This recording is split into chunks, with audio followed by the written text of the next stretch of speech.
We have a 240-pound police officer with a carbine in his hand, and there's a young 90-pound Indigenous male. Tonight, no charges for an Edmonton police officer who kicked an Indigenous teen in the head. Many are here from the community to encourage and support the survivors. Plus, survivors speak at a human rights tribunal in northern BC. Tiger Lily is really a badass, and I think everybody needs a little bit of that in their life sometimes. And a beloved character is reimagined in a new Disney project.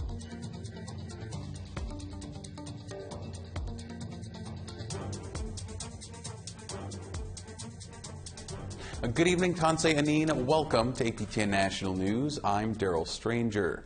Survivors of a day school in Burns Lake, British Columbia have long awaited a Canadian Human Rights Tribunal into their allegations of abuse. APTN News reporters Kathleen Martins and Lee Wilson are there as the trial gets underway. Kathleen, thanks for joining us. You're obviously on the ground there in BC. Can you tell us what happened on day one today? And what happened today?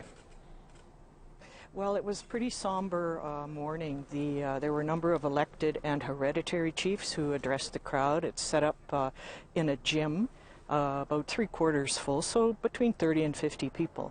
And there has been a death in the community here, so the drumming and dancing that was talked about didn't happen out of respect for that family.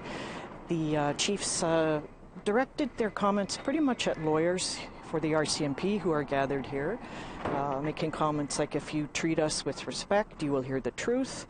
And there's also, lawyers for the survivors here as well, and they're writing everything down furiously. So I think now we're going to get into the testimony, but this morning it was pretty somber mood. Well, Kathleen, can you paint us a picture of the small community and all of the extra people that are there? How's the community holding up with everything going on? Mm-hmm.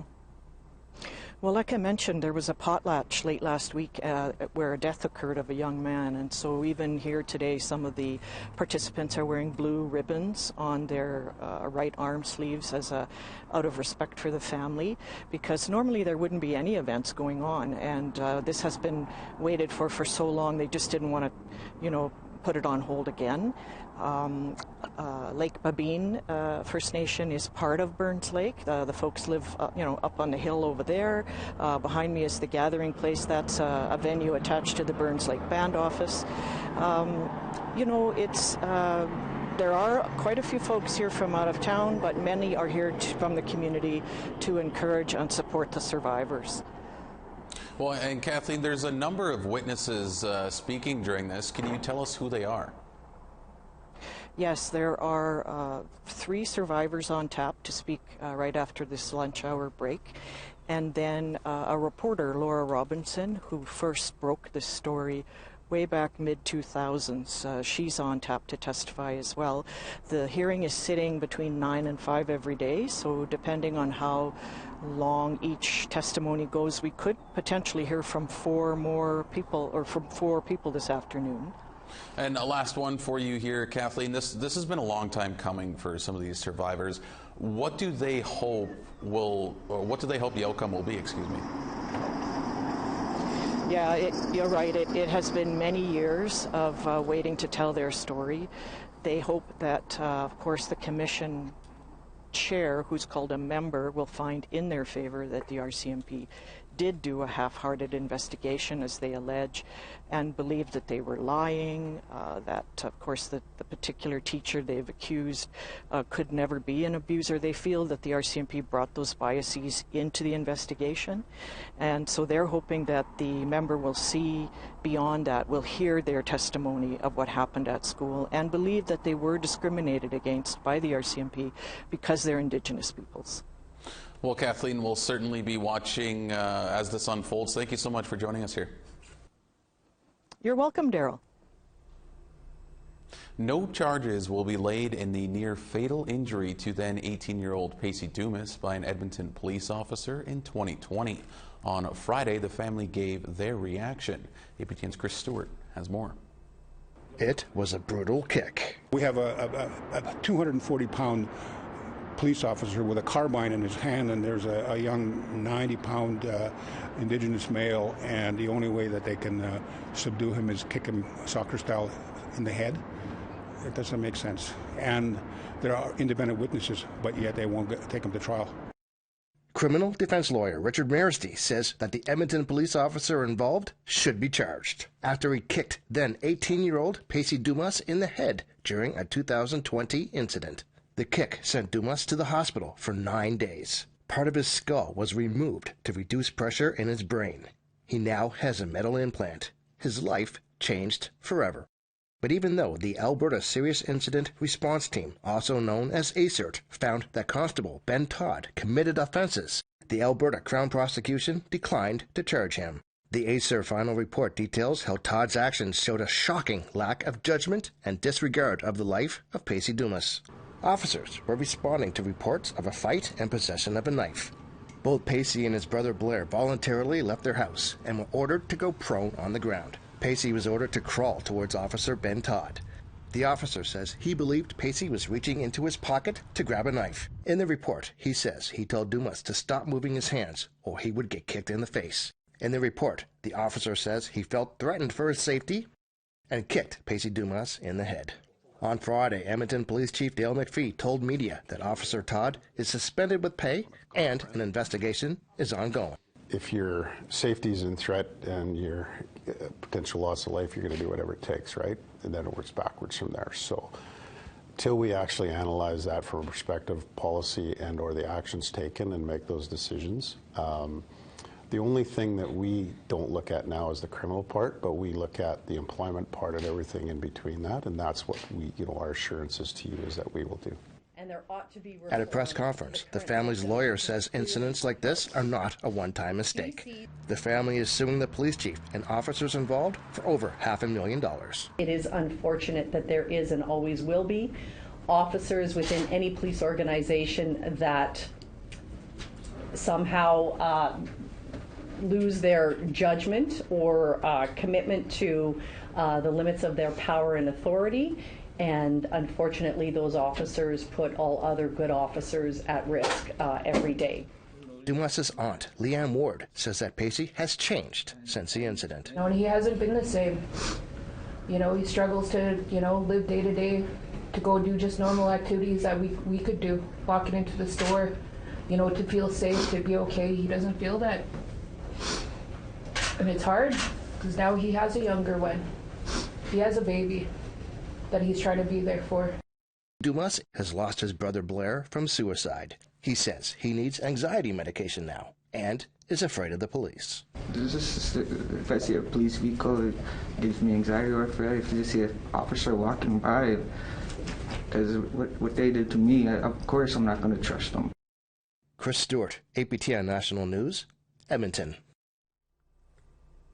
APTN contacted the Alberta Crown Prosecution Service for their decision to not lay any charges. They have not replied back before airtime. Well, sex trafficking is once again the focus of a parliamentary committee. It was told there's a lack of cultural resources for Indigenous women and girls in shelters across the country. Faye Blaney is an advocate and a founding member of the Aboriginal Women's Action Network. She told the committee 52% of the women at the Rose Harbour Shelter in Campbell River, BC are Indigenous, yet there are 0 Indigenous women on staff. There are not enough Indigenous women delivering these programs and services. And what would be even better is resourcing of Indigenous women's programs and services by and for ourselves, because we are the ones that know our experience, and we would not be subjected to the systemic racism that we experience within those programs and services that we access. All right, we have to step aside for a moment. We'll have more news when we come back.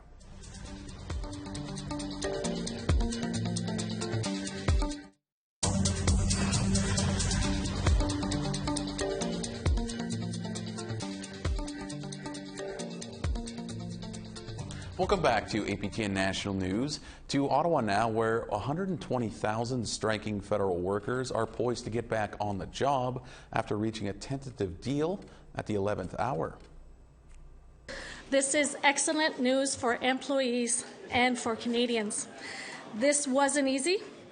We negotiated, we compromised, and we found creative solutions. And after many long days, nights, and weekends of hard work, we've reached fair and competitive deal for employees. The agreement covers 120,000 employees, but 35,000 CRA workers remain on strike. They're looking for a wage increase of over 20% over 3 years, something this analyst says is extremely unlikely. Not going to get 30%. They're going to get something, I think, pretty close to what the government gave the PSAC. They can't give the PSAC 10.5 or 11.5, and then turn around and give the CRA, who are also members of the PSAC, and give them 20 or 25%. It's just not realistic. It's not credible. And so I don't think they're going to get what they're looking for on the wage side. Mi'kmaq leaders and advocates have recently slammed the Department of Fisheries and Oceans. Last week, Mi'kmaq Chief George Ganesh told a parliamentary committee that the DFO should not be handling First Nation fishing rights. That sentiment was echoed by an NDP MP from British Columbia. Madam Speaker, the Port Renfrew Chamber of Commerce and sport fishers in my community are really frustrated.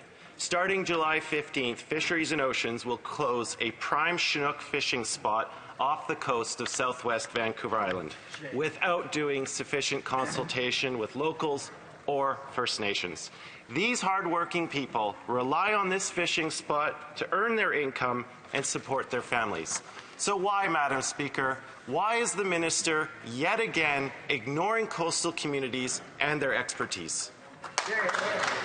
The Honourable Parliamentary Secretary. Thank you, Madam Speaker. In fact, if you look across the country, the Minister of Fisheries and Oceans has put special emphasis on working with coastal communities, looking at a rural development strategy plan, whether it is focusing on small craft harbors, working on Indigenous knowledge, working with fishers to put in place programs that help fishers, that help communities, that help generate community wealth.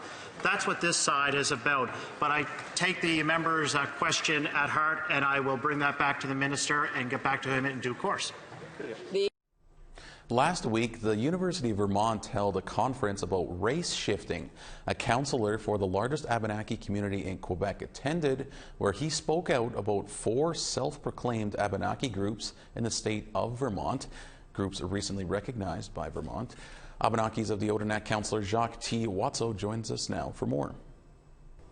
Jacques, thank you so much for joining us here today. Now, you first raised the alarm over state recognition of the self-proclaimed groups about a year ago or so with the Vermont Governor Phil Scott. Has the situation changed at all in that time?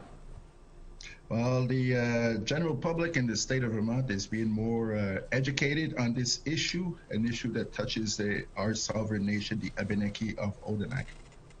So then how does this, like you said, affect the Abenaki Nation with what's going on in Vermont? Well, Vermont is part of our ancestral territory, and Odanak is based our land base is in southern Quebec. We are all part of this Indian Act and reservation system, colonial system. So we lost our traditional homelands, but we still are carekeepers of these traditional lands. And we have, in the state of Vermont, there was 4 groups that self-identified as Abenaki, my nation, the nation of my ancestors. And they are purely race shifting because they are of French Canadian descent, and they appropriated my culture, my heritage, the heritage of my nation. So for the integrity of my people, we are pushing to stop this travesty of a situation that's going down in Vermont. Well, the conference last week specifically addressed this issue. What did the speakers at the conference say about everything? Well, the conference was at the University of Vermont, and they are not like the Canadian University who are having this discussion right now on self-proclaimed Indigenous voices. And this is the first university in the United States that addressed directly the issues on Indigenous sovereignty, race shifting, and the responsibility of the university towards these problems. So they spoke on an academic level to the students and the chairs of the University of Vermont who were participant to this the situation in Vermont, because they were misled by these groups, and now they are being educated by serious Indigenous speakers like Kim Talbert. There was Chris Anderson and Brenda McDougall, who are references on this issue. So they were addressing the general public to let them know that there is a situation going down there, and you have a right as settlers and allies, future allies, to ask questions on identity. They don't have pretend Indians don't have the exclusivity on asking questions on their identity. And Jacques, last one for you here. What would you like the state of Vermont to do about this? Well, they're slowly opening up to a dialogue, but we basically want to revoke the state recognition process that they were misled in 2011, and we just want them to cancel outright this whole process and revoke the 4 state-recognized tribes of their status as Indigenous communities.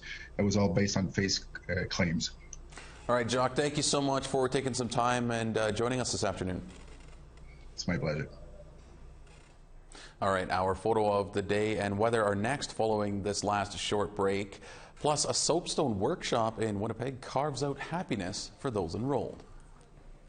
Joy is what I feel, and it's the same feeling that I had when I made my first piece.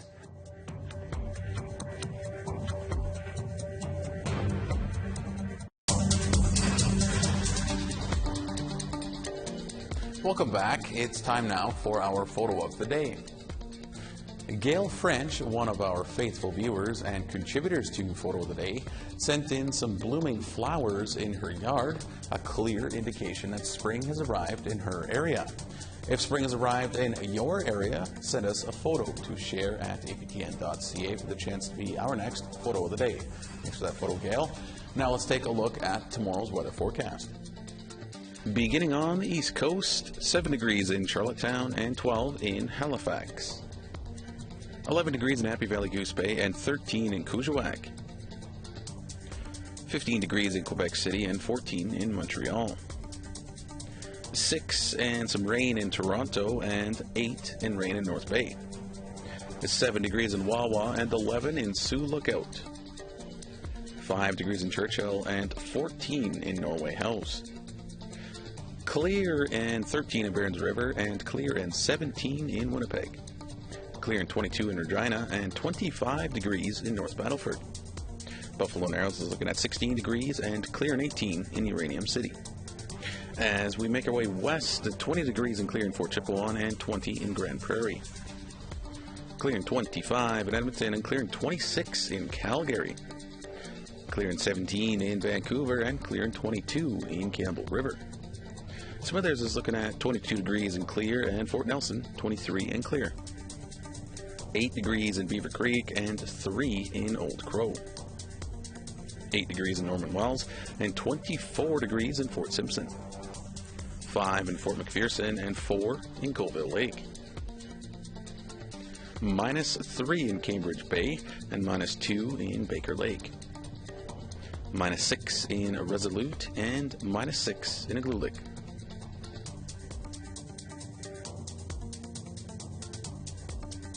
A Winnipeg-based artist says soapstone carving helped him begin his healing journey after dealing with the impacts of intergenerational trauma.